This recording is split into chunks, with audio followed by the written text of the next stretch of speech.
Nous reprenons le livre de Matthieu, chapitre 28.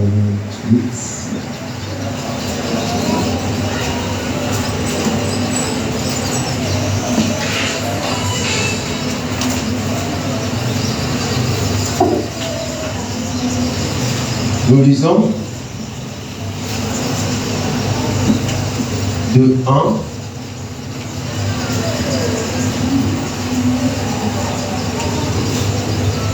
jusqu'à 4.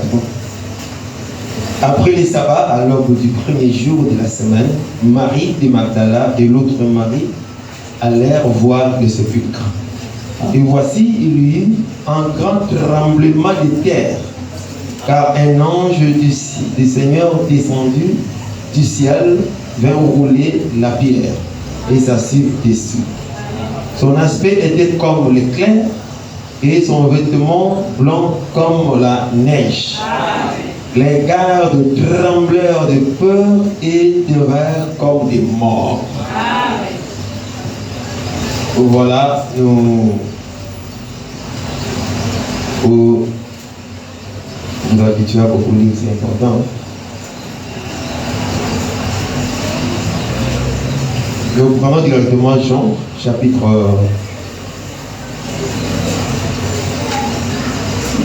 20.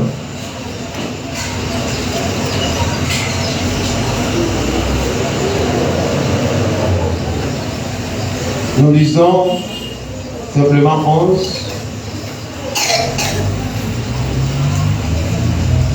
jusqu'à 17. Nous lisons. Cependant, Marie s'était tenue dehors près du sépulcre et pleurait.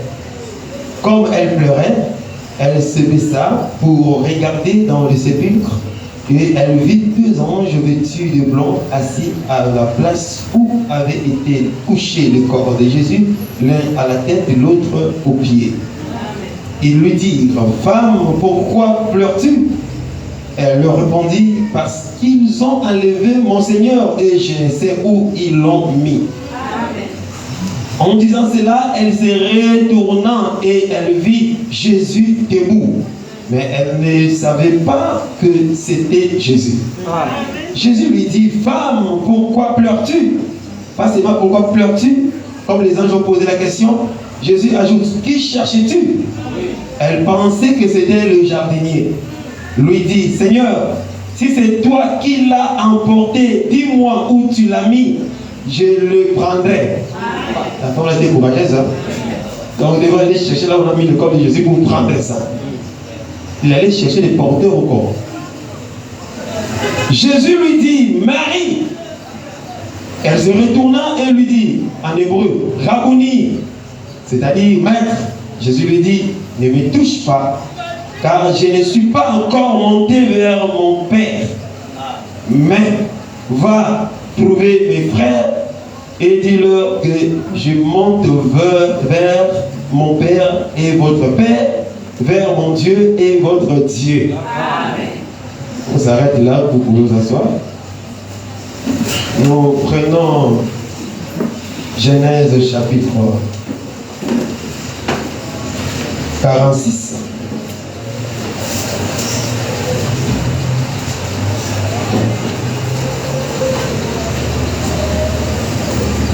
Genèse 46, nous lisons 3 à 4. Et Dieu dit: Je suis Dieu, le Dieu de ton Père. Ne crains point de descendre en Égypte, car là je te ferai devenir une grande nation. Amen. Là Dieu parle à Jacob.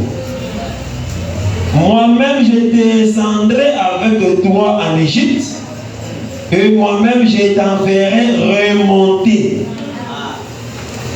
Donc c'est comme si Jacob, en descendant en Égypte, il ne mourra pas, il va remonter.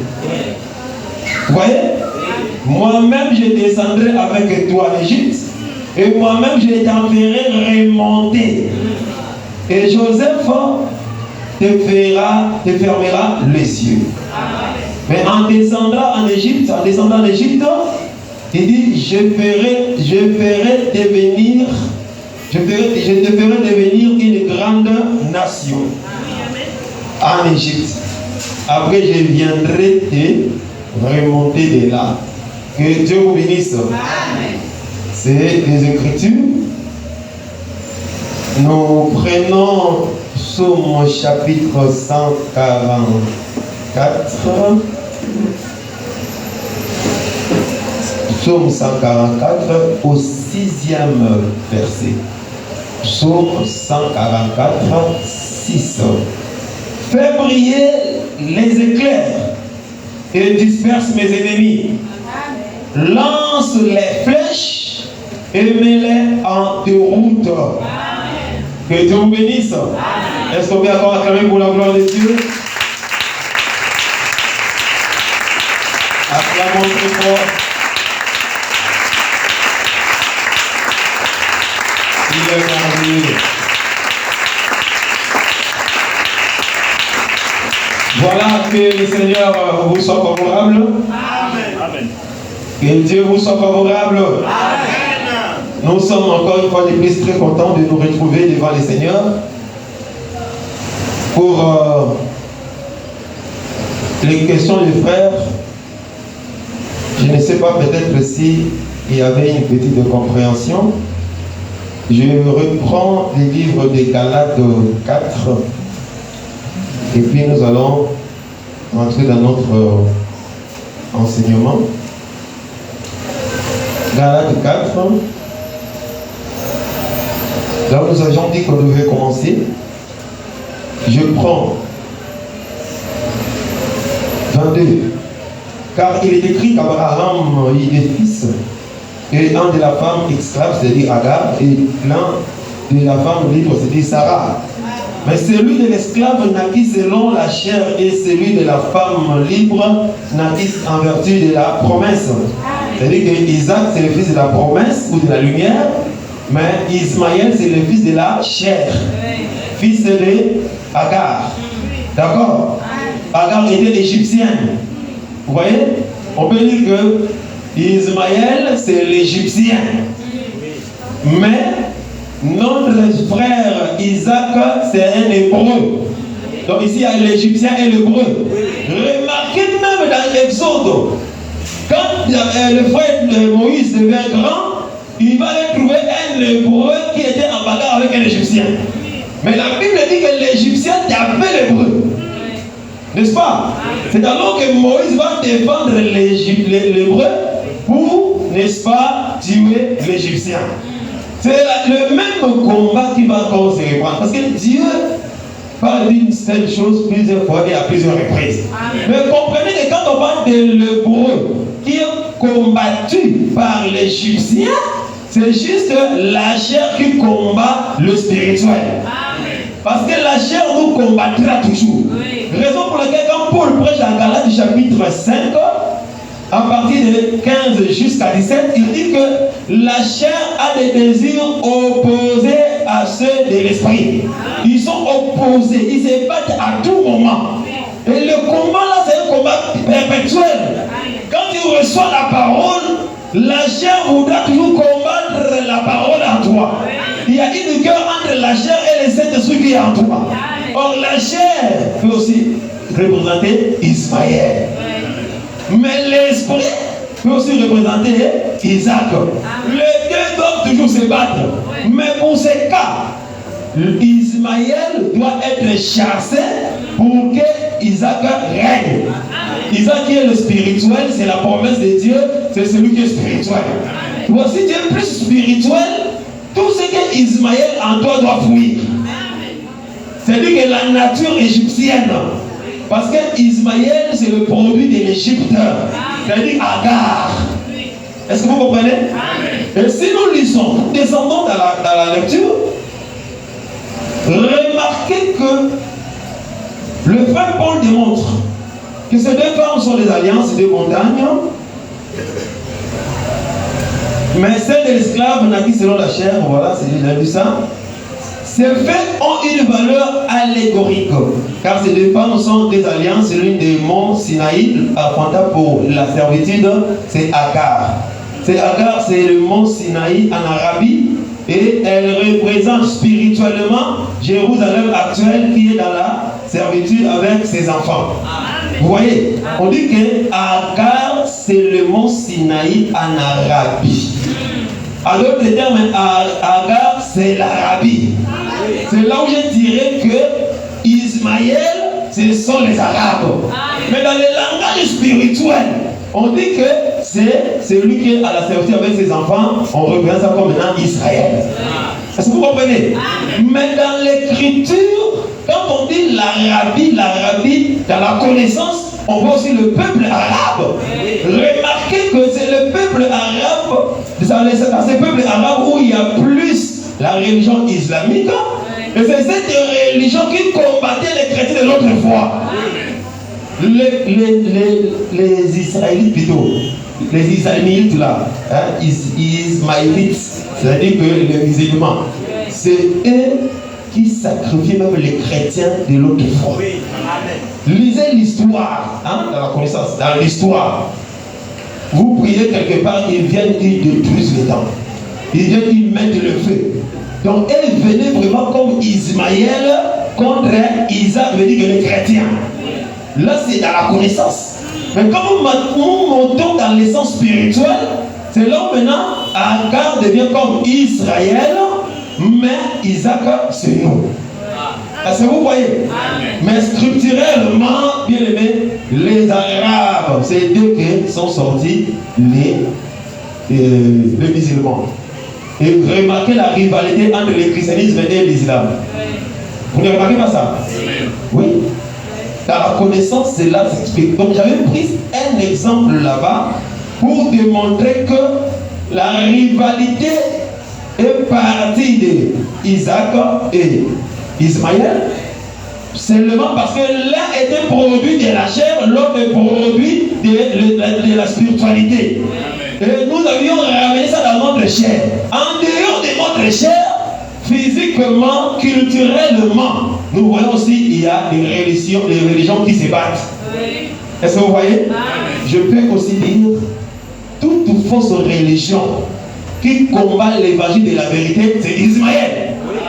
Dans l'ensemble, n'est-ce pas? Même le catholicisme aussi, c'est l'Ismaël. En réalité, l'église catholique n'est pas l'église chrétienne. Dans la perversion des choses. Catholique n'est pas l'église chrétienne. Parce que tous les frères maçons de l'église est catholique. Tous les occultistes sont catholiques. Tous ceux qui font la magie, leur église est l'église catholique. Et on l'appelle dans l'Apocalypse la mère de tous les prostituées. Est-ce que vous voyez? En réalité, dans le spiritualisme, l'église catholique n'est pas l'église chrétienne. Mais selon, je vais dire quoi, le monde, quand on dit l'église chrétienne, on voit l'église catholique. Mais quand nous entrons dans la vérité de la Bible, catholique, c'est une bête qui commande même le Christ. Amen. Est-ce que vous voyez? Amen. Donc c'est dans ce sens. Quand nous remontons sur ce que nous avions dit, remarquez, Dieu a créé Adam, il a parlé avec Adam. N'est-ce pas? Que tu mangeras de tous les fruits des arbres du jardin, sauf cet arbre. Adam a dit, Amen, papa. N'est-ce pas? Il obéissait. Quand Ève va se manifester, par les serpents, Ève va manger et elle va donner à son mari. Est-ce que si Ève n'était pas là, Adam allait manger les fruits? Adam n'allait pas manger. Adam, étant l'homme, il est tombé par la faiblesse de sa femme. Parce que la femme, c'est la faiblesse de l'homme. Si la femme n'était pas créée, selon même 1 Timothée chapitre 2, l'homme n'allait pas tomber. C'est la femme qui était séduite. Il s'est rendu coupable de la séduction et l'homme est venu, n'est-ce pas, rentrer dans cette séduction. De la même manière, c'est nous qui étions tombés. Jésus est venu participer à cette chute pour nous relever. Pour vous dire simplement que si Adam n'avait pas pris le fruit de la main d'Ève, Ève ne serait pas sauvée. Ce que Adam a fait, c'était pour sauver Ève. Mais au-delà de ça, comme je répète l'histoire d'une manière ou d'une autre, j'ai dit ceci. Dans la maison d'Abraham, Dieu avait promis que tu auras une postérité. N'est-ce pas? Je te bénirai, je te rendrai grand. Quand Dieu promettait à Adam ou à Abraham, il ne lui promettait pas la postérité par Agar, c'était par Sarah. Voyant qu'ils ont vieilli, Ève va maintenant proposer. Lui-même n'avait pas d'idée. Tu me fais comprendre? Donc c'est par Ève que Adam ou Abraham viendra vers Agar et vont produire les fruits qu'on appelle Ismaël. Est-ce que vous voyez? J'ai dit que si Agar était donnée à Abraham, c'est parce que Ève était là. C'est Ève qui a proposé. Sans Ève, plutôt, sans, comment je traduis directement, sans Sarah, Abraham n'allait pas coucher avec Agar pour avoir ses fruits. C'est-à-dire quoi? C'est par la femme que le frère Abraham est allé vers la femme, deuxième femme ou l'Égyptienne. C'est la même chose qui s'était passée là-bas. Là, ça ne veut pas dire que Adam avait connu l'impudicité, ça n'existe pas. Parce que Adam, à la base, était le mari d'Ève. C'est que se mettre ensemble, ça ne serait pas un péché. Je me fais comprendre. Ça ne serait pas un péché. Parce que quand Dieu a créé Adam et Ève, il a dit, soyez féconds, multipliez-vous. Donc s'accoupler, ça ne serait nullement un péché. Parce que Dieu les a dit, multipliez-vous. Mais ils allaient se multiplier comment? Donc, le péché d'Adam et Ève n'a jamais été l'acte sexuel. Je me fais comprendre. Ni entre Ève et Adam, ni entre Ève et le serpent. D'abord, entre Ève et Adam, ce n'est pas d'abord un péché. Mais j'ai pris l'exemple parce que Dieu parle tantôt d'une manière, tantôt d'une autre. C'est que c'est par la femme qui est Sarah que Adam, qui est représenté par Abraham, est allé chez la femme égyptienne qui est Agar. Et le produit qui était donné dans cette relation, c'est un produit qui a créé le trouble dans cette maison-là. Ismaël a créé le trouble. J'ai dit que Sarah appelait son mari Seigneur. La femme de référence dans ce qu'on appelle la soumission et le respect. C'est pourquoi quand même Pierre prêche sur la soumission, il donne l'exemple de Sarah, qui appelait son mari Seigneur. Mais quand Ismaël est arrivé, Sarah commence à commander chasse. Or, avant, il n'avait pas cette autorité-là. Ève est devenue colérique. Or, la loi produit la colère. Selon le frère Paul, vous voyez que le produit qui est né là, c'est le produit de la loi qui produit la colère, qui produit le problème. C'est là où j'ai dit que Abraham aussi, c'est un autre Adam. Je vais faire quoi? C'est un autre Adam. Remarquez, Adam a manifesté l'incrédulité en mangeant les fruits, non? Remarquez quand Ève lui dit chasse, il a manifesté l'incrédulité. Après il dit, Dieu maintenant vient intervenir. Fais ce qu'il a dit de faire. C'est là où il a obéi. L'incrédulité d'Abraham là, ça s'explique aussi dans la Bible. Oui, parce que quand Ève parle, plutôt, je l'avais toujours Ève.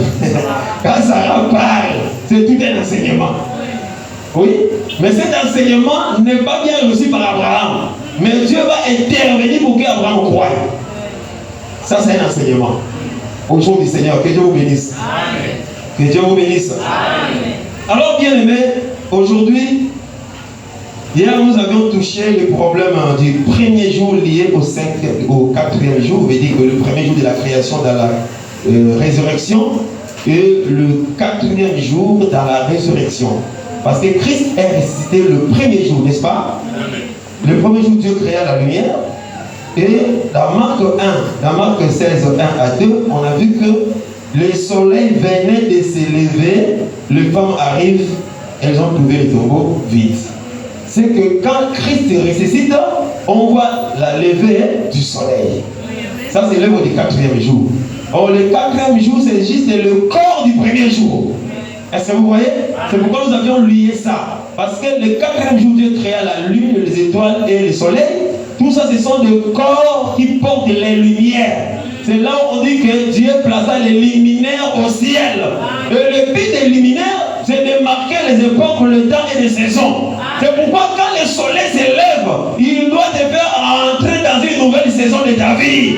Dans une nouvelle époque de ta vie. Si tu traversais les saisons de sécheresse, quand le soleil s'élève, c'est l'abondance qui doit arriver.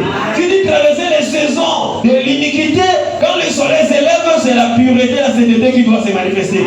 Bien aimé, le soleil doit marquer les temps dans ta vie. Quand le véritable Dieu s'élève en toi, il ne doit pas te laisser toujours dans les temps anciens. Il faut que les temps changent. Parce qu'aujourd'hui, il y a des gens qui prient, mais le temps ne change pas dans leur vie. Dieu doit changer les temps. Je parle à quelqu'un. Dieu doit changer les temps. Parce que le jour qu'il ressuscite, le soleil s'était levé. Et nous croyons que le soleil est là et c'est lui qui nous éclaire. Parce que le rôle du soleil, c'est d'éclairer, c'est aussi de chauffer. Le soleil châtie aussi. Que Dieu vous bénisse. Mais aujourd'hui, nous allons faire un petit rappel et nous allons toucher le deuxième jour dans la résurrection de Christ. Et nous allons toucher aussi le troisième jour. Comme nous n'avons pas beaucoup de jours, nous allons essayer de rassembler les choses, de confiner ça dans un petit résumé pour que le temps ne nous fasse pas de faux. Que le Seigneur Dieu vous bénisse. Amen. Remarquez une chose, nous avons dit ceci, qu'il n'y a pas d'enseignement dans la nouvelle alliance si cela ne prouve pas son origine dans l'ancienne alliance. Tout ce que nous prêchons aujourd'hui, les apôtres ont prêché. Ils ont pris dans l'ancienne alliance, ils ont ramené maintenant dans la lumière. Quand le soleil se lève pour éclairer ce qui existait déjà. Bien aimé, si on éteint les lumières ici, toutes les lumières, on éteint. Cela ne veut pas dire que les choses ici sont disparues.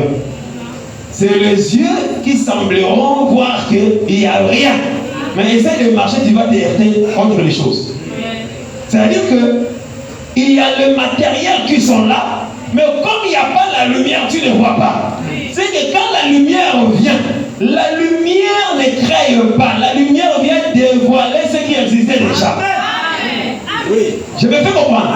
Si nous disons que la nouvelle alliance c'est la lumière, c'est-à-dire que la nouvelle alliance n'a rien créé.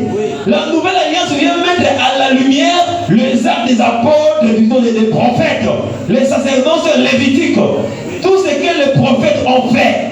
Il n'y a rien de nouveau sous le soleil. C'est pourquoi si on prêchait sur les chantres, regardons la Sainte Alliance. Si on prêchait sur les ministères, regardons la Sainte Alliance. Si on prêchait sur les diaconats, regardons l'Ancienne Alliance. Tout ce qu'on doit poser dans l'église doit avoir comme soubassement d'abord l'Ancienne Alliance. Je parle à quelqu'un? Que Dieu vous bénisse. Parce qu'aujourd'hui, il y a des doctrines et des doctrines qui ne font que naître sous prétexte de la révélation. Il faut faire attention. La révélation peut changer selon les contextes, mais la prophétie biblique, la doctrine, ça ne change jamais. Quel que soit, ça ne bouge pas. Ça reste statu quo. Mais dans la révélation, on peut bouger d'une manière ou d'une autre. Que Dieu vous bénisse. Alors, remarquez. Les femmes sont allées au sépulcre. Là où on a enterré Jésus. J'aime ça, vous êtes prêts? Est-ce que vous êtes prêts? Quand ils arrivent au sépulcre, chose étonnante, elles se disaient en route, mais qui nous roulera la pierre? C'est qu'elles avaient la pensée de rentrer dans les sépulcres pour déposer les aromates. Est-ce que vous voyez? Pour embaumer encore de nouveau le corps de Jésus. Mais en allant, elles se posaient des questions. Qui va nous rouler la pierre? Parce que c'était une grosse pierre. J'avais dit ceci. Ces gens se disaient que si c'est une petite pierre, c'est imposté, on va peut-être enlever ça. Ou ces disciples vont enlever. Ils vont placer quelque chose qui soit plus forte, plus pesante que les disciples ne pourront pas enrouler. Est-ce que je me fais comprendre? De façon qu'ils pourrissent là-bas. Bien aimé, ils ont placé la grosse pierre. Les femmes se posaient la question, qui va nous rouler la pierre? Qui va nous rouler la pierre? C'était ça leur lamentation. C'était ça leur question. C'était ça leur cantique en route. Pendant qu'elles se posaient des questions, bien aimé, la réponse avait déjà dévancé la question. La Bible dit qu'un ange du ciel était descendu, avait roulé la pierre. Avant de continuer, j'avais dit ceci. Les questions que tu te poses là, il y a déjà la réponse. Il y a la réponse. Ils allaient, elles ne sont pas arrivées. Qui va nous rouler la pierre? Mais quelqu'un, un ange du ciel, les a dévancés. Bien, mais avant même que tu ne pries, il y a déjà la réponse disponible pour toi. Oh, avant que les problèmes t'arrivent, il y a déjà des solutions pour toi. Avant qu'on te combatte, il y a la victoire pour toi. Je parle à quelqu'un. Toutes les questions qui arrivent à ton cœur, Dieu a déjà résolu cela. Qui va nous rouler la pierre? Qui va nous rouler la pierre? Oh, les femmes, il y a quelqu'un qui vous a dévancé. Bien aimé, Dieu est merveilleux. Dieu est merveilleux. C'est pourquoi Abraham l'appelle Jéhovah Jireh. On part à la montagne, on ne sait pas, on va sacrifier quoi? Papa, voici le feu, voici le bois. Où est l'agneau pour l'holocauste? Papa Abraham, mais comment? Il dit à la montagne de Dieu, Dieu se pourvoira. Laisse-moi te dire qu'avant qu'Abraham arrive à la montagne, il y avait déjà un bélier là-bas. Il y avait un bélier. Dieu t'a précédé. Là où tu veux arriver, il est déjà arrivé avant toi. Oh là là, Dieu est déjà avant toi. Là où tu arriveras, tu le trouveras. Tu trouveras la solution. Parce qu'il est le ressuscité. Que Dieu vous bénisse. Que Dieu vous bénisse. Arrivé à la montagne, là où Isaac devrait mourir, la solution qui avait précédé a sauvé Isaac. Ici, là, Isaac, ce n'est plus Christ. Quand je parle d'Isaac, ici, c'est toi. Là où tu allais mourir, Christ est mort pour toi. Tu es épargné de la mort, tu es vivant et tu seras vivant au nom de Jésus. Quelqu'un a pris ta place à la croix. Je parle à quelqu'un. Ici, Isaac, c'est toi. Même si Abraham a soulevé le couteau est soulevé, mais ça ne va pas t'atteindre. Oh là là, Dieu va retenir la main qui va te tuer. Dieu va retenir la main qui va te tuer. Parce qu'il y a une solution pour toi. Ah, il faut dire que je ne mourrai pas, je vivrai. Je raconterai les œuvres de l'Éternel. Tu ne mourras jamais. Au nom de Jésus, tu as la victoire sur la mort. Isaac a vaincu la mort. Parce qu'à la montagne, Dieu avait compris. Est-ce que quelqu'un comprend? Quelqu'un comprend? C'est pourquoi tu ne dois pas avoir peur à tout moment. Même là où ça ne marche pas, si tu as Dieu, ça marchera. Même quand tu ne vois rien, il y a quelque chose. Dieu t'ouvrira les yeux, tu verras la chose. Dieu t'ouvrira les yeux, tu verras la solution. Bien aimé, Dieu ne manque de rien pour toi. Qui nous roulera la pierre? Bien écoutez, la pierre était pesante. Ça bloque Jésus pour que Jésus ne sorte pas. Ah, est-ce qu'ils ont vraiment bien vérifié les Écritures? Nous allons arriver là. Repartons dans l'ombre. Parce que tout ce qui s'est produit en Jésus sont des choses que les prophètes ont prophétisées. Oui. Remarquez Jacob. Plutôt, prenons d'abord notre frère qui nous accompagne, Joseph. Joseph arrive en Égypte. Il va s'installer. D'accord? D'accord? Quand il s'installe, il va se révéler à ses frères après. Et il dira à ses frères, oh, ne vous dérangez pas. Dieu m'a envoyé ici pour vous sauver la vie. Les frères l'ont vendu, mais lui dit que Dieu l'a envoyé. C'est pourquoi, bien aimé, ne te dérange pas. De tout ce que les hommes font de toi qui soit mal, c'est pour ton bien. C'est pas pour le bien des autres qui te font si du mal. Un enfant de Dieu ne se plaint pas. Si Dieu dit des gens contre toi, c'est pour ton élévation. Et je parle à quelqu'un. Ne te dérange pas de ceux qui te rejettent, de ceux qui t'haïssent, de ceux qui te mettent à côté au coin. Un jour, ils auront besoin de toi. Un jour, c'est par eux que tu régneras. Bien aimé, tout obstacle sera un escalier pour toi. Que Dieu vous bénisse. Cet homme va s'installer. Il va se découvrir. Le frère a pleuré sur lui. Il a pleuré. Donc il les a pardonnés. Et il a dit, ne vous dérangez pas, c'est pour vous sauver la vie que Dieu m'a envoyé. Comment il l'a envoyé là-bas? Il a utilisé ses frères pour les trahir. Voyez-vous, les chemins de Dieu sont insondables. Les voies de Dieu sont insondables, impénétrables. Bien aimé, dans tout ce qui t'arrive, loue devant Dieu. Loue Dieu. Même là où tu te sens seul, tu n'es pas seul. C'est lui qui t'a envoyé dans le monde, il est avec toi. Et il prouvera au monde qu'il est avec toi. Ne t'inquiète pas. D'accord? Après qu'il s'est révélé, il doit envoyer, dire à son père qu'il existe encore et que le père doit venir. Le père dit, ah non, non, non, il ne croyait pas. Après le deuxième vague de messagers, quand il a vu les chars et autres, son cœur s'est rallumé. Vous voyez? Il croit maintenant. Ah, Joseph, mon fils, vit encore. Ah, le frère de Joseph l'ont dit, c'est d'ailleurs lui qui gouverne tout le pays de l'Égypte. Il ne voulait pas partir. Dieu maintenant va apparaître à Jacob. Écoutez, j'aime ça. On a lu avec vous. Il dit, Jacob, Jacob, ne crains rien pour descendre en Égypte. Ah, la Bible. Ne crains rien, ne crains rien. Dieu a répété cette phrase plusieurs fois dans la Bible. Ne crains rien. Il dit, je suis Dieu, le Dieu de ton père. Ne crains point de descendre en Égypte. Car là, je te ferai devenir une grande nation. Il devient grande nation quand il descend en Égypte. Suivez très bien. Moi-même, je descendrai. Quand tu descends, moi je vais te suivre là-bas en Égypte. Mais saisissez déjà que j'ai expliqué que l'Égypte c'est le tombeau. Oh, c'est ça? Je vous ai expliqué ça. Dieu envoie Jacob dans l'Égypte parce qu'il est dans la position du ciel. Il dit descends. Vous voyez? Descends. Il dit qu'ils sont au ciel. Ils sont en haut. Ils doivent descendre. Descends en Égypte, ne crains point. Moi-même, je descendrai avec toi. Je ferai de toi une grande nation et je vais te ramener. Je te ferai remonter de l'Égypte. Donc Dieu dit à Jacob, ne crains pas la mort. Oh là là. Quand tu descendras, je serai avec toi. Je vois un monsieur qui est venu dans le monde disait que non, c'est lui qui m'a envoyé et toujours avec moi. Parce que je fais toujours ce qui lui est agréable. Mais c'est le véritable Jacob. Parce que Dieu l'a envoyé.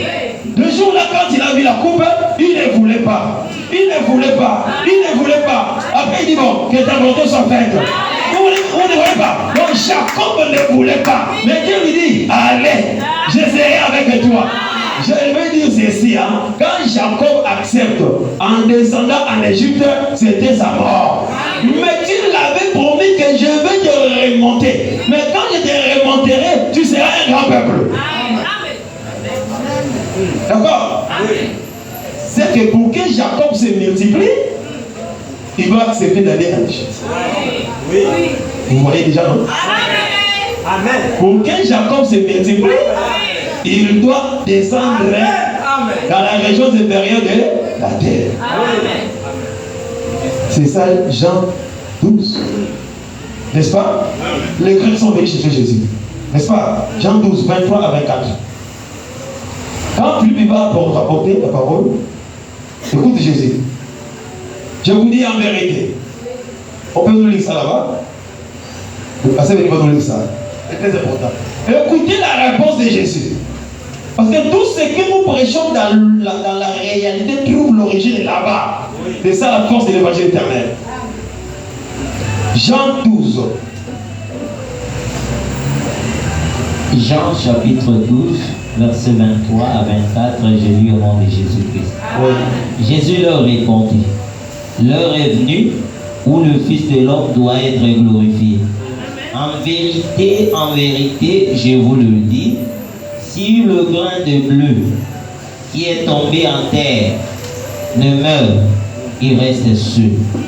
Mais s'il meurt, il porte beaucoup de fruits. Amen. Est-ce que vous voyez? Amen. Si le grain de sénévé tombe et ne meurt, reste seul. Mais si le grain accepte seulement la mort, il va porter beaucoup de fruits. Est-ce que vous voyez? Amen. Donc ici, Jésus voulait dire quoi? Les Grecs sont des fruits. Mais moi, je peux porter beaucoup de fruits. Et Israël et les païens si je suis encore vivant, c'est là où les musulmans n'ont rien compris. Quand Jésus dit que Genèse est envoyé pour des brebis perdues de la maison d'Israël, ils n'ont pas compris. Quand Jésus dit ça, il dit qu'il parle avant sa mort. Avant la mort, Jésus était décidé seulement pour Israël. Mais après sa mort, il dira qu'il allait partout dans le monde, faire des disciples. Il ne sera plus seulement pour Israël. Remarquez, Jacob, quand il va vivre maintenant en Égypte, il dit à son fils, dans Genèse 48, je prends 4, non, 3 à 4. Jacob dit à Joseph, 48, le Dieu Tout-Puissant m'est apparu à Luz, dans le pays de Canaan, la montagne, d'accord? Et il m'a béni. Il m'a dit, je te rendrai fécond et je te multiplierai. Je ferai de toi une multitude de peuples. Je donnerai ce pays à ta postérité après toi pour qu'elle le possède à toujours. Amen. Ici, c'est dans l'Égypte. Il rappelle ce que Dieu lui avait promis. Que Dieu m'a dit qu'il me rendra fécond, il va me multiplier. J'aurai une multitude de gens, de peuples. Il dit de peuples. Et nous allons poser le pays pour toujours. J'aime ça. Il rappelle la promesse. Maintenant, remarquez comment Dieu fera. Dieu a dit à Jacob, tu vas descendre, moi-même je vais te ramener ici. Mais quand Jacob arrive en Égypte, dans les livres de Genèse 49, après avoir béni les 12, Jacob va mourir. C'est comme si la prophétie était tout. N'est-ce pas? Dieu a dit, descends, je vais te ramener. Mais arrivé là, Jacob meurt. Mais en réalité, Jacob n'est pas mort. Jacob dormait encore. Remarquez la prophétie de Dieu, comment ça va s'accomplir. Quand Jacob meurt, nous sommes maintenant dans Genèse chapitre 50. Remarquez, si vous prenez 3 jusqu'à 7, la Bible dit ceci pour accomplir la prophétie. Jacob d'abord avait fait jurer à Joseph, quand je mourrai, il faut aller m'enterrer à Canaan. Est-ce que vous voyez? Il faut aller m'enterrer à Canaan. Mais quand Jacob meurt, la Bible dit que les Égyptiens l'ont pleuré pendant 70 jours.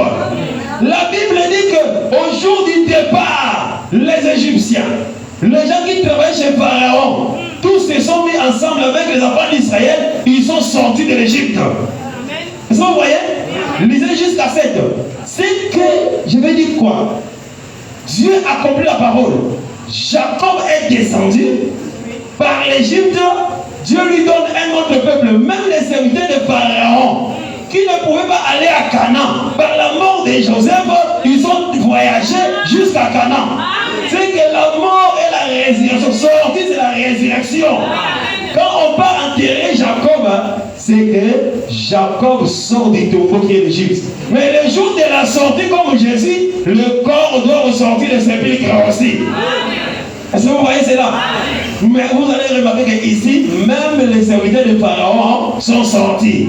C'est pourquoi j'ai dit à quelqu'un, par la résurrection de Jésus, toi qui étais serviteur de Pharaon, tu vas sortir.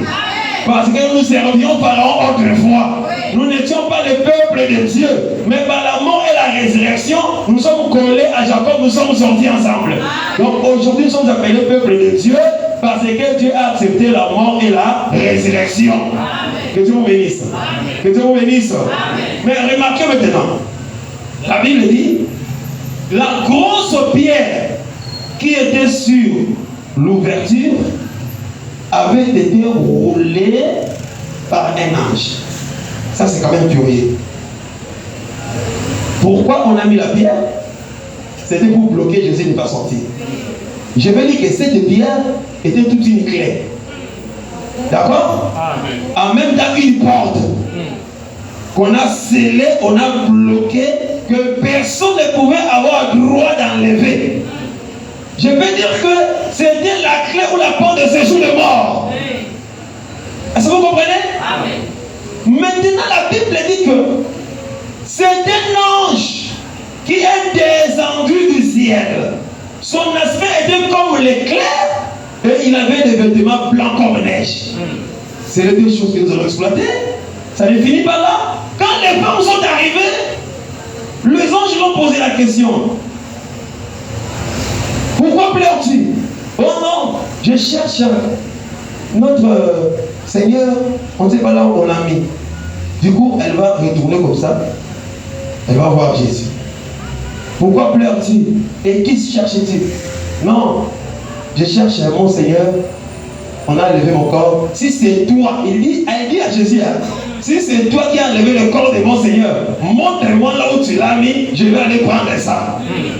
Donc, la femme, Marie de Magdala, parle à Jésus. Toi, Jésus, si tu as pris le corps de Jésus, montre-moi là où tu as pris le corps de Jésus. Ah, j'aime Jésus. Les disciples d'Emmaüs aussi, partant en chemin, parlant de Jésus qui est ressuscité, Jésus apparaît. Vous parlez de quoi? Oh, c'est le seul qui ne connaît pas ce qui se passe. Mais il y a un Jésus qui faisait des miracles ici, qui disait qu'il va ressusciter, mais avec tout ce qu'il nous a dit, on croit que c'est lui qui va nous relever. Mais jusque-là, il est mort et puis son corps même est disparu dans les tombeaux là-bas. Or, il parle de Jésus à Jésus. Vous ne comprenez pas ça? Donc les deux disciples parlent de l'histoire de Jésus à Jésus. Donc Jésus c'est un mystérieux. S'il ne t'ouvre pas les yeux pour le comprendre, il ne le comprendra jamais. Ici aussi là-bas on parle de Jésus. Si c'est toi qui as pris le corps de mon Seigneur, montre-moi là où tu as mis ça. J'irai récupérer. Maintenant Jésus l'a appelé Marie. Ah. Elle a compris que non, c'est lui. Que Dieu vous bénisse. Mais lui, plutôt elle comprenait que Jésus allait parler avec un jardinier. C'est-à-dire que Jésus était en demi d'un jardinier. C'est-à-dire que Jésus était dans un jardin. Vous voyez, c'est les deux choses que nous allons expliquer. Mais avant que Jésus ne parle à la femme, dans Jean chapitre 20, la Bible dit que quand Marie a vu, elle est allée parler à deux disciples. Un disciple que Jésus aimait beaucoup et Pierre. La Bible dit que les deux disciples ont commencé la course. Nous allons parler de la course des deux disciples. Ici, on a parlé de la course de l'Autriche. On a parlé de la course de David. Mais il y a encore une course ici. Attends, je vous lis ça. Hein? La Bible a des choses. Hein? La course des deux disciples, peut-être demain ou dimanche. Cela veut dire, écoutez, je prends Jean 20. 2. Elle courut vers Simon-Pierre et vers l'autre disciple que Jésus aimait et leur dit, ils ont enlevé du sépulcre le Seigneur et nous ne savons où ils l'ont mis. Pierre et l'autre disciple sortirent et allèrent au sépulcre. Ils couraient tous deux ensemble. Mais l'autre disciple courut plus vite que Pierre et arriva le premier au sépulcre. Est-ce que c'est vrai? Il y a un enseignement là-bas. Venez demain, après-demain, vous allez en avoir. Mais remarquez, l'autre a couru plus que Pierre. Il arrive le premier. Mais il n'entre pas dans les tombeaux. Maintenant, Pierre arrive le second. Il rentre dans les tombeaux. Quand Pierre rentre dans les tombeaux, alors que celui qui a couru vite là va aussi rentrer. Quand il verra les signes, il court maintenant. La course des deux disciples. Vous avez besoin de ça? Que Dieu vous bénisse. La résurrection de Jésus a beaucoup d'éléments. Ça explique toute la Bible. N'est-ce pas? Donc, veut dire qu'il faut être fort pour courir. Pourquoi ils ont couru? Parce qu'il y avait déjà la lumière. S'il y a la lumière, on court. Mais quand il y a les ténèbres, tu ne cours pas, frère. On ne prend pas les risques de courir dans l'obscurité. Hein? N'est-ce pas? Quand la lumière s'est levée, on doit courir. On y est arrivé là, ce n'est pas ça notre problème. Mais ici, remarquez, l'ange est descendu, il va rouler la pierre. Et quand il roule la pierre, Jésus sort du tombeau. Vous voyez? Mais cet ange va s'asseoir sur la pierre. Donc, il enlève la pierre, il s'assoit dessus. Mais son aspect est comme l'éclair. Avec le vêtement blanc comme la neige. J'aime ça. Déjà ici, nous comprenons que quand Jésus ressuscite, le ciel doit descendre sur la terre. Oh là là. La résurrection de Jésus appelle le ciel ciel sur la terre. Parce qu'on fait mention d'un ange du ciel qui est descendu. L'ange n'est pas venu des États-Unis ici. L'ange n'est pas venu de la Chine ici. L'ange ici ne vient pas du Congo. Bien aimé, il y a un ange. Il est descendu du ciel. Pourquoi? Parce que ça a été prophétisé par la mort de Jésus. Quand il a poussé les grands cris, la Bible dit que le voile du temple se déchira en deux. Depuis le haut jusqu'en bas. Cela démontre que sa résurrection fera descendre le ciel sur la terre. Oh, que Dieu bénisse. Le ciel doit descendre. Dieu doit régner la terre avec le ciel. C'est pourquoi sans résurrection, le ciel serait toujours fermé. Tu parles à quelqu'un? Le ciel serait fermé. Donc la résurrection de Jésus, le premier jour de la création, vient ajouter le deuxième jour. Attends, je vais vous éclairer encore bien. Vous allez comprendre. Nous avions parlé de jette-toi 7 fois dans l'eau, n'est-ce pas? Remarquez, quand nous avions touché la femme, le fils de la femme tsunamite, qui avait pleuré ma tête. Quand il est mort, la femme est allée lui déposer sur le lit du prophète. D'accord? Toutes les gymnastiques avec le Géasi n'a rien abouti. Quand Élisée arrive, Élisée va monter sur l'enfant. La Bible dit que le corps de l'enfant se réchauffa. Et l'enfant est éternué combien de fois? 7 fois, non? L'enfant était mort. N'est-ce pas? Mais quand le prophète monte sur lui, ce dernier va éternuer 7 fois. Or, nous avons expliqué ici que l'éternuement, c'est l'eau, le crocodile, c'est le jaillissement de la lumière. Est-ce que vous comprenez? C'est le jaillissement de la lumière. Je suis dans Job chapitre 41. Quand le crocodile éternue, c'est la lumière. C'est que quand le Fils va éternuer 7 fois, veut dire qu'on a allumé un chandelier de cette lampe. Or, le chandelier à cette lampe, c'est ça la lumière. C'est ça la vie. Que Dieu vous bénisse. Je vous amène à la résurrection. Ne paniquez pas. Remarquez, le premier jour de la création, Dieu dit que la lumière soit. N'est-ce pas? C'est la parole qui a créé. Amen. N'est-ce pas? Oui. Faisons maintenant la lecture en détail. Jean 1, on nous lit ça. Vous allez remarquer que Dieu, dans d'autres langages de révélation, Dieu n'a pas créé pendant 7 jours. Il a créé juste un jour. Je vais vous expliquer. Allons-y. Jean 1 jusqu'à peut-être 4 ou 5 là-bas. Écoutez. Je lis Jean chapitre 1 à partir du verset 1er au nom de Jésus-Christ. Au commencement était la parole, et la parole était avec Dieu, et la parole était Dieu. Elle était... La parole c'est quoi? C'est Dieu, non? La parole c'est Dieu. Écoutez maintenant. Elle était au commencement avec Dieu. Oui. Toutes choses ont été faites par elle. Toutes choses veut dire quoi? Commençant par la lumière le premier jour jusqu'au dernier jour. Oui. Tout a été créé par la parole. Oui. Même l'homme était créé par la parole. Selon ces versets-là. Oui. Les poissons par la parole. Continue. Et rien de ce qui a été fait n'a été fait sans elle. Oui. Même les faux dieux sont créés par la parole. Hein? Le sorcier, c'est Dieu qui les a créés. Le magicien, c'est Dieu qui les a créés. Lui-même, Lucifer, était créé par Dieu. C'est lui qui a créé le trône dignitaire, les anges, et ainsi de suite. On n'est pas là. Continue. En elle était la vie. En elle était la vie. Et la vie était la lumière des hommes. Ah, on peut s'arrêter là.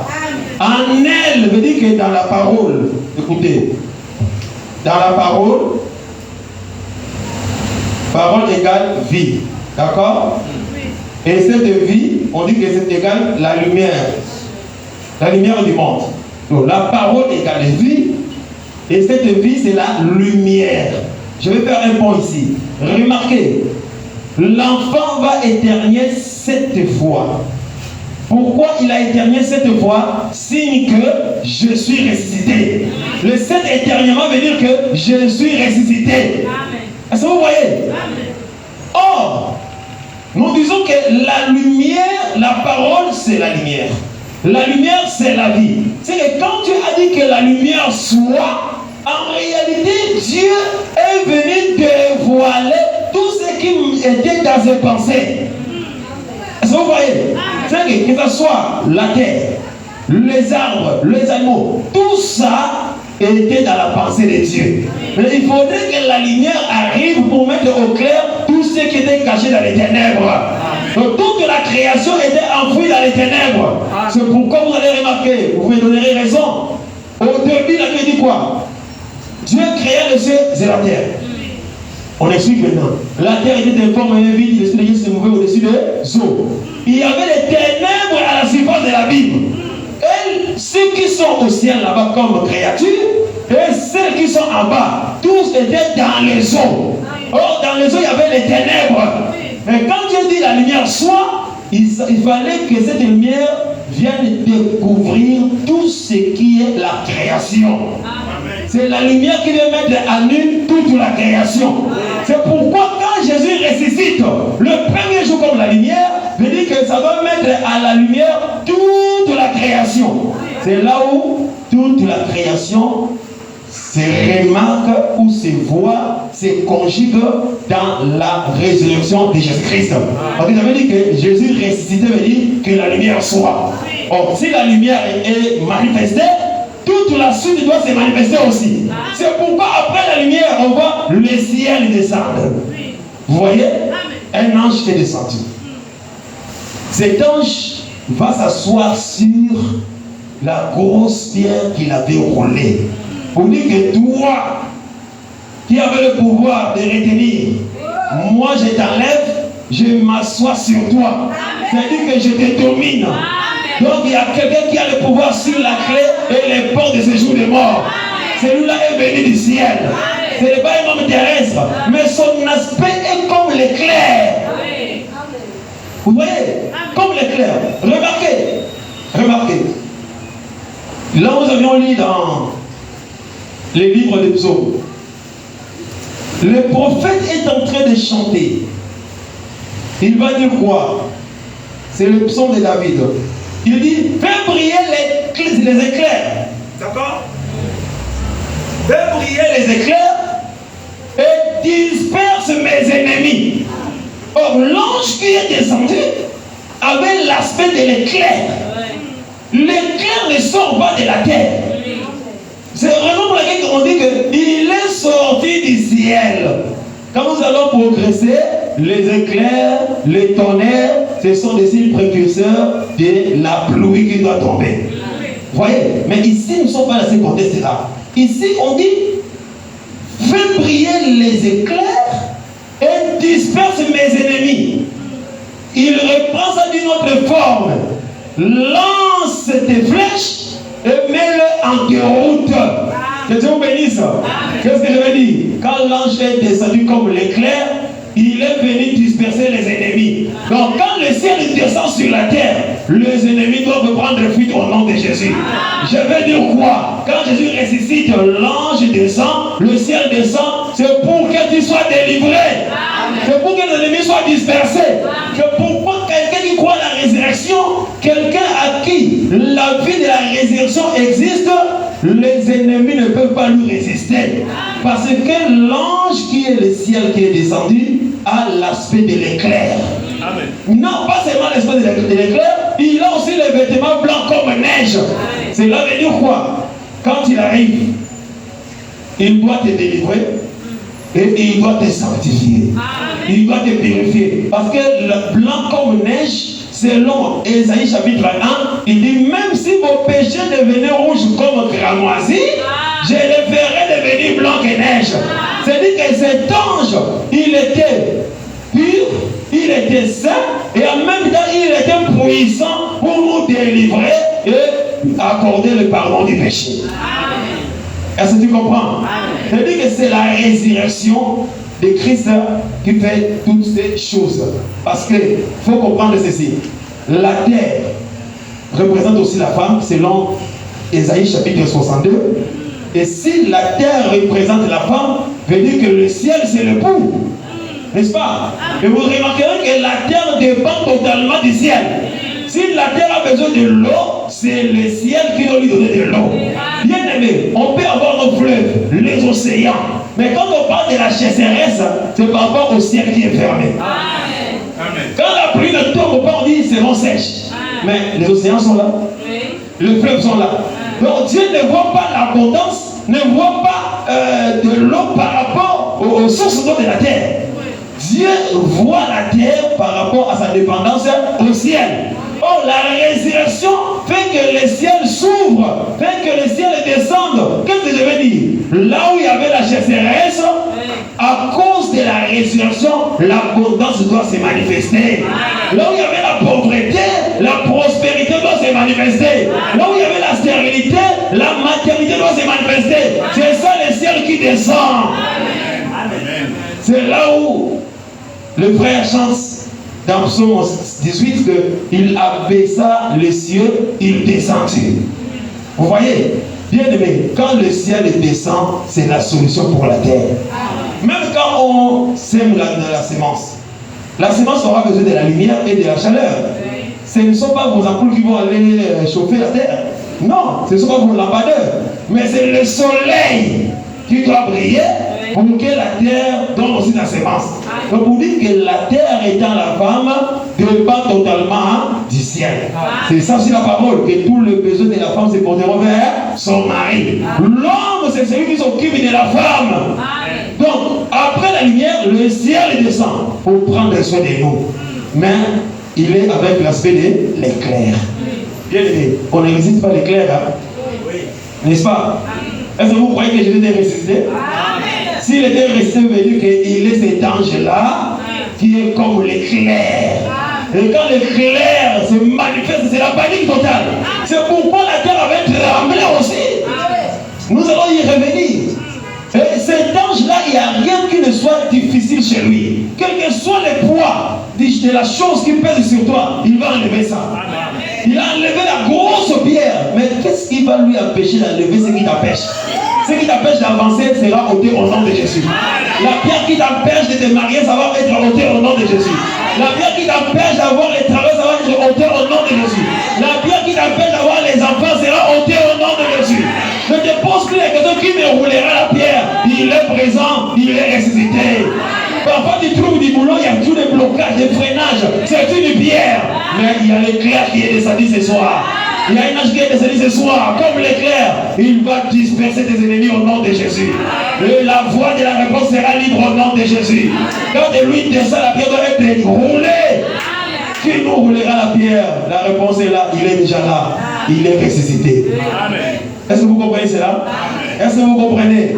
Alors, remarquez, avant de toucher un peu sur le tremblement de terre, parce qu'on va parler ça chaque jour, quand la femme regarde, il se dit que, oh, c'est un jardinier. Montre-moi là où tu as mis le corps de mon Seigneur pour que j'aille récupérer ça. J'avais dit hier que Jésus était le suprême bonheur de cette femme. Le suprême bonheur de tous les disciples. Il pouvait avoir de l'argent, mais Jésus avait de la valeur plus que tout l'argent qu'il pouvait avoir. Bien aimé, Jésus était le tout des disciples et de ces femmes-là. Jésus était leur richesse. Jésus était leur bonheur. Jésus était leur avantage. Même leur sécurité. Quand Jésus était vivant, tout ce monde-là s'attendait à la sécurité. Parce qu'il savait ses capacités, ses qualités. Mais quand il meurt, on le met dans les tombeaux. C'est-à-dire que c'est comme si c'est la richesse de tout ce monde qui était enfoui dans la terre. Est-ce que vous voyez? C'est le bonheur de tout ce monde-là qui était enfoui dans la terre, enterré. C'est pourquoi ils cherchaient où vous aviez mis notre maître, notre Seigneur. Parce que c'était leur bonheur. Jésus était leur vie. Est-ce que vous comprenez? Est-ce que quelqu'un ici croit que Jésus est sa vie? Le tout de leur vie, l'idéal de leur vie, c'était Jésus. Ils faisaient leur fierté. Alors, la femme cherchait ce corps. Alors que c'est lui à qui elle s'adressait, c'était lui-même Jésus. Mais elle pensait que elle le voyait comme un jardinier. Maintenant, elle s'approche. Elle voulait toucher à Jésus. Jésus dit non, ne me touche pas. Parce que je ne suis pas encore monté au ciel à mon Dieu qui est votre Dieu. J'ai mon Père qui est votre Père. Amen. Ne me touche pas encore. Je comprends. C'est que Marie avait raison de le voir comme un jardinier. N'est-ce pas? Parce que Jésus étant le véritable Adam, il était le véritable jardinier. C'est qu'ici, nous voyons déjà le troisième jour de la création. Parce que le jardin, tout ce qui est arbre, était créé le troisième jour. Oh, vous n'aimez pas ça? C'était le troisième jour. Mais pourquoi il a parlé des grains de sénépé? Qui tombe à terre, ne produit pas de fruits s'il ne meurt pas. C'est-à-dire que c'est l'œuvre du troisième jour aussi. C'est que dans la résurrection, nous voyons aussi le jardin. Quand nous voyons le jardin, veut dire que dans la résurrection de Jésus-Christ, il y a aussi le troisième jour. Il dit, ne me touche pas parce que je ne suis pas encore monté. Oh, mais Dieu a repris la même scène, non? Remarquez, Adam et Ève étaient dans le jardin. N'est-ce pas? Ils étaient dans le jardin, ils pouvaient manger tout, ainsi de suite. Mais quand ils ont péché, Dieu les a mis hors du jardin. N'est-ce pas? Et il a mis les chérubins avec le pain flamboyant pour les empêcher de toucher à l'arbre de vie. Or, en réalité, Jésus est devenu l'arbre de vie, non pas par sa naissance, mais par sa résurrection. Vous voyez cela? Quand Jésus ressuscite, il est l'arbre de vie. Mais il y avait les chérubins. Il dit, ne me touchez pas. Parce que la loi avait déjà placé le chérubin. Donc quand Ève, plutôt, Marie, voulait toucher, Jésus l'a rappelé ce qui était au commencement. Et ici, là, c'est la fête du jardin. Moi, je suis l'arbre de vie. N'est-ce pas? Je suis l'arbre de vie. N'approche pas la main pour me toucher. Et Marie a cessé de rappeler, oui. Donc, le jardin est fermé. Mais il fallait que le Saint-Esprit arrive pour qu'on touche à l'arbre de la vie. C'est vrai que le jardin est ouvert, mais il y a l'accès. On attendait le Saint-Esprit. Que Dieu vous bénisse. Donc ici, Jésus, c'est l'arbre de vie. Et Paul, plutôt, lui-même se présenta comme Adam, comme le jardinier. C'est l'œuvre du 6e jour. N'est-ce pas? Le jardinier, c'est l'homme, non? Parce qu'il a vu un homme. Donc c'est le 6e jour déjà dans la scène. Que Dieu vous bénisse. Amen. Que Dieu vous bénisse. Amen. Que Dieu vous bénisse. Amen. Donc Jésus étant l'arbre de vie, il a été empêché d'être mangé. Mais laisse-moi vous dire que quand la Pentecôte arrive, l'arbre là est descendu, nous consommons l'arbre de vie. Et quand il consomme l'arbre de vie, la mort doit être ôtée au nom de Jésus. La mort doit être ôtée au nom de Jésus. Le péché doit être libéré au nom de Jésus. Parce que tu manges l'arbre de vie. Personne ne peut te tuer. J'aime dire ça qu'un enfant de Dieu ne peut quitter le monde que quand Dieu a fini son programme avec toi. Jamais tu quitteras le monde comme ça. Dieu doit finir son travail à toi. Que Dieu vous bénisse. Que le Seigneur Dieu soit loué. Donc vous voyez qu'ici, nous voyons déjà le 2e jour qui est le ciel. Mais le ciel, dans la création, c'était la séparation des eaux d'en haut et les eaux d'en bas. C'est que si dans la création, dans la résurrection, il y a aussi le ciel, veut dire que Dieu doit te séparer avec tout ce que lui n'aime pas. Il doit te séparer de tout ce qui te font du mal. Il doit te séparer même de la maladie aussi. Il doit te séparer du péché, te séparer de l'ignorance.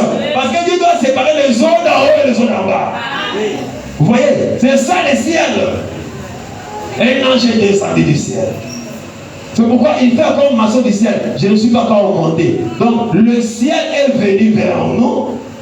C'est pourquoi, pour qu'un jour nous remontions avec lui. Est-ce que vous voyez cela? Que Dieu vous bénisse. Alors pour conclure aujourd'hui, nous sommes toujours sur la terre le 3e jour, parce que nous vous donnons simplement l'œil pour voir les éléments de la création dans la résurrection. Remarquez ce que dit le livre des Proverbes. Je vais conclure peut-être pas, si Dieu le permet. Proverbe 30. Ici, je vous demande de doubler la classe. On nous lit Proverbe 30. 21 à 23. Suivez avec beaucoup d'attention. Parce que le jour de la résurrection, on fait mention de la terre qui doit trembler. Nous parlons du troisième jour, n'est-ce pas? On a vu les jardiniers, on a vu les jardins. On a expliqué hier comment la terre avait tremblé et comment Christ était sorti, n'est-ce pas? Mais qu'est-ce qui fait trembler la terre? Allez-y. Proverbe chapitre 30, le verset 21, je lis au nom de Jésus-Christ. 3 choses font trembler la terre, et il en a 4 qu'elle ne peut supporter. 4 que la terre ne peut pas supporter. Mais 3 choses font trembler la terre. Doublez votre attention. Écoutez. Un esclave qui vient régner, un insensé qui est rassasié de pain, une femme dédaignée qui se marie, et une servante qui hérite de sa maîtresse. Oh, vous n'êtes pas là. C'est la lecture, l'écriture, et oui et amen. Même si ça te complique, là, ne raisonne pas. Ne raisonne pas. Reprends cette écriture. 3 choses font trembler la terre, et il y en a 4 qu'elle ne peut supporter. 1. Un esclave qui vient à régner. D'autres termes, un serviteur qui devient roi. Un insensé qui est rassasié de pain. Une femme dédaignée qui se marie. Et une esclave qui hérite de sa maîtresse. Le temps pour je prends un élément, nous allons continuer ça demain. 3 choses que la terre ne supporte pas, qui font trembler la terre, même 4. On commence par dire un esclave qui vient à régner, ou pas à régner, qui vient à préposition régner, d'accord? Un esclave qui règne, ou un serviteur qui devient roi. Je prends d'abord ça. Il dit que la Bible dit que c'est la chose que la terre ne peut pas supporter et ça fait trembler la terre. Remarquez, quand Jésus, Dieu, qui est la parole, qui est esprit, rentre dans le corps, il est venu comme un esclave. Parce que la Bible dit que Jésus est né sous la loi. Quand il est né sous la loi, il dit qu'il est venu comme esclave. On pouvait les taper, on pouvait les minimiser, faire tout ce qu'on pouvait faire. Mais cet esclave-là avait la royauté. Vous allez remarquer, quand on l'enterre, la terre ne supporte pas l'esclave qui doit devenir roi. La terre doit trembler parce que l'esclave qui est là doit devenir roi. Oh, remarquez, l'esclave de Joseph en Égypte, il est devenu roi, ça fait trembler toute l'Égypte. Parce que l'esclave serviteur est devenu roi. C'est ça Jésus. Ça ne s'arrête pas là. Toi aussi tu es esclave des péchés. Tu es esclave de la coutume, esclave de la servitude. Mais quand tu crois en Jésus, c'est toi qui régnerais maintenant sur les démons, sur les sorciers, et ta présence fait trembler la terre. Tu es l'esclave qui règne. Tu as le pouvoir de Dieu. La résurrection de Christ qui a fait trembler la terre, c'est l'esclave qui va devenir roi. Et toi qui crois en Jésus, toi qui as la résurrection, tu dois faire trembler la terre. Bien aimé, les sorciers de ta famille doivent trembler devant toi. Les démons doivent trembler devant toi. Parce que tu es dans la chair qui est l'esclave, mais en toi, tu as la royauté de Dieu. Ce n'est pas à toi de trembler, c'est toi qui feras trembler les autres. L'enfant de Dieu ne tremble pas devant les sorciers, ne tremble pas devant la maladie, devant le cauchemar, mais c'est toi qui dois faire trembler le monde des ténèbres. C'est toi qui dois faire trembler les sorciers, c'est toi qui dois faire trembler les marabouts. Même la maladie doit trembler devant toi. Quoi qu'il arrive, n'aie peur de rien, parce que ce qui est en toi, la terre ne supporte pas ça. Le démon ne supportera jamais ça. L'esprit de mort ne supportera jamais ça. Parce que tu as les ressuscité en toi. L'œuvre du 3e jour, du 4e jour, c'est en toi. Il est ressuscité, il est pris dans les troupeaux. Que Dieu vous bénisse. Que Dieu vous bénisse. Le monde ne peut jamais te supporter. Alors cesse de trembler. C'est pourquoi Dieu a dit à Jérémie, si tu trembles, je te ferai trembler. Ne tremble pas devant Dieu. L'enfant de Dieu ne tremble pas. Alors je te pose la question, qu'est-ce qui te fait trembler? Tout ce que tu vois là, qui t'effraie, ne te fera rien au nom de Jésus. Jésus a vécu la terre avec tremblé. C'est toi qui feras trembler les autres. Remarquez, les militaires qui gardaient les tombeaux sont tombés évanouis comme des morts. Ceux-là qui te gardent tomberont au nom de Jésus. Ceux-là qui te surveillent la nuit tomberont au nom de Jésus. Ceux-là qui te surveillent pour que tu n'aies pas de roi tomberont au nom de Jésus. Quand ils vont se réveiller, ils te verront déjà loin. Ça sera trop tard. Ils ont déjà monté plus haut. Quand les militaires se sont réveillés, ils ont trouvé un tombeau vide. Mais ils ont senti seulement les tremblements de terre. Parce qu'il y a des choses que la terre ne supporte pas. Il y a des choses que la pauvreté ne supportera jamais. La chose là, c'est toi. Il y a des choses que l'ignominie ne supportera jamais. C'est toi. Il y a des choses que le célibat ne supportera jamais. C'est Jésus-Christ à toi. Il y a des choses que la stérilité ne peut jamais supporter. C'est toi. Bien-aimé, c'est que Dieu a mis en toi. Le monde des ténèbres ne peut jamais supporter. Il doit trembler au nom de Jésus. Abat la peur. Abat la crainte. Au nom de Jésus. Abat les doutes. Au nom de Jésus. Abat la frayeur. Au nom de Jésus. Abat la distraction. Au nom de Jésus. Abat l'hésitation. Au nom de Jésus. Quand tu es poussé de faire quelque chose, fais ça au nom de Jésus. Tu réussiras. Quand tu sens que tu dois gêner, gêne. Tu auras la solution. Abat la peur. Abat l'hésitation. Tu dois aller de l'avant comme un lion. Ne recule plus jamais. Au nom de Jésus. Va de l'avant. Avec Jésus nous donne de l'espoir. Et il écrasera nos ennemis. C'est lui l'ange comme éclair qui écrase les ennemis. La mort n'a plus de pouvoir sur toi. Oh là là. Il a triomphé. Tu peux faire ça. Il a triomphé. Quand je parle, il y a un cantique. Ah là là. Vous pouvez improviser, allons-y. Oh là là. Les chantres ne sont pas aptes. Hein? Bon, demain, faute du temps, nous allons continuer demain. Amen. Mais saisis simplement qu'il y a des choses que la terre ne peut pas supporter. Amen. Des choses qu'il faut trembler la terre. Amen. Jésus qui est en toi, il va faire trembler les ennemis. Amen. Et toi, tu n'as pas le droit de trembler. À partir de demain, on parlera peu, on va beaucoup prier. Que Dieu vous bénisse.